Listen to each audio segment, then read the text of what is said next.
Our first craftsmanship contestant is Sofchan with Neji Hyuga from Naruto Shippuden. This is Sofchan. She has sewn the clothes and made the sandals without any prior specific pattern, so she had to be creative and figure out how to make it otherwise. She has tried her best to make the cosplay look realistic with the different fabrics that she has used.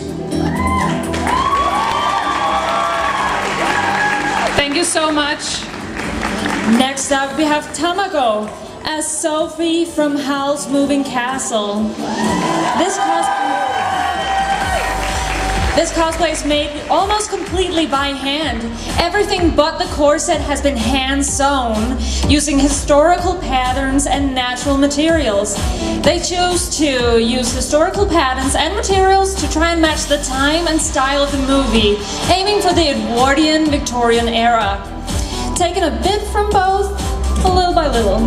One of the things they like the most about this cosplay is all the finishing on the seams, as well as the small added details that took many hours to sew, as they've all been done by hand.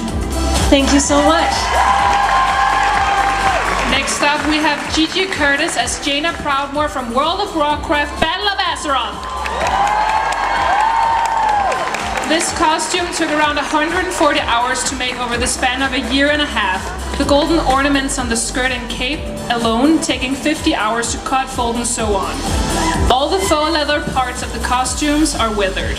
A basting stitch has been run by all the golden edges to secure everything and make everything look smooth. The golden ropes on the sleeves are repeated on the hood, trying the different costume pieces together. The belt on the cape and the bags are fully functional, making cosplaying functional for once. What a concept! And thank you so much! Next up we have an Iluki cosplay as Charlotte LeBeouf from Princess and the Frog. She has always loved Charlotte as the character, and the urge to cosplay her just grew the more she watched the movie. So of course it had to happen. The undergarment is made out of this mix of pannier and a crinoline cage to have the big volume as Charlotte's dress in the movie. There's more than 50 meters of tulle as support to add to the volume of the skirt. Thank you so much.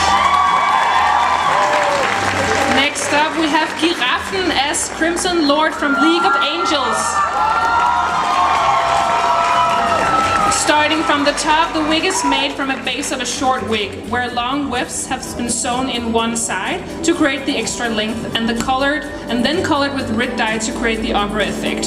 For the base of the cosplay, she has sewn a bodysuit where some red patterns were painted on by hand. All the armor is made from EVA foam and details from foam clay. They have been painted with a mix of brush and airbrush. Her favorite part is definitely the sword.